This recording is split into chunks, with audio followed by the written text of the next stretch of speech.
અમદાવાદમાં લાંબા સમય બાદ સ્પોર્ટ્સ ક્લબની ચૂંટણી યોજાઈ। ક્લબના 6 ડિરેક્ટરની ચૂંટણી માટે મતદાન થયું। 6 ડિરેક્ટર માટે 7 ઉમેદવારો મેદાને। ચૂંટણીમાં એકતા પેનલ અને પરિવર્તન પેનલ સામસામે છે, જેમાં એકતા પેનલ તરફથી કીર્તિ શાહ, પરાગ, અરવિંદ પટેલ મેદાને છે। રાજપાલ મોદી, સુજલ પટેલ, રોનક મોદી અને સુશાંત પટેલ પણ મેદાને। પરિવર્તન પેનલ તરફથી રાજેશ બ્રહ્મભટ્ટ મેદાને। ક્લબના 9000થી વધારે મતદારોએ મતાધિકારનો ઉપયોગ કર્યો। ક્લબમાં નોનવેજ બંધ કરાવ્યું છે તેવું રાજેશ બ્રહ્મભટ્ટે જણાવ્યું। ક્લબમાં અનેક કૌભાંડ આવ્યા, જેનો હું અવાજ બન્યો। ક્લબમાં પારિવારિક વાતાવરણ જરૂરી છે તેવું એન કે પટેલે કહ્યું। વિવાદ હોય તો તેનું બેઠક બોલાવી નિરાકરણ કરી શકાય। મારો મુદ્દો એક મોટો છે કે અહીંયા 4000 જૈન પરિવાર છે, 1000 પટેલ પરિવાર છે અને અન્ય સનાતન ધર્મના લોકો છે।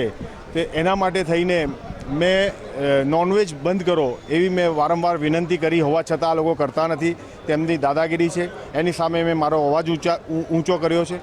એટલે આ ક્લબમાં અમે ક્લબ તરીકે નહીં પણ એક સોસાયટી, સોશિયલ સોસાયટી તરીકે લઈએ છીએ અને એને અમે ઘર ગણીએ છીએ। મારી ક્લબનું તમને કેચવર્ડ બી કહું તો માય સિટી, એટલે કે આ સિટીમાં આપણે રહીએ છીએ, my life and my club. તો લાઈફમાં તમારું ઘર છે અને બીજું ઘરની જેમ અહીંયા તમારું બીજું ઘર બનાવો।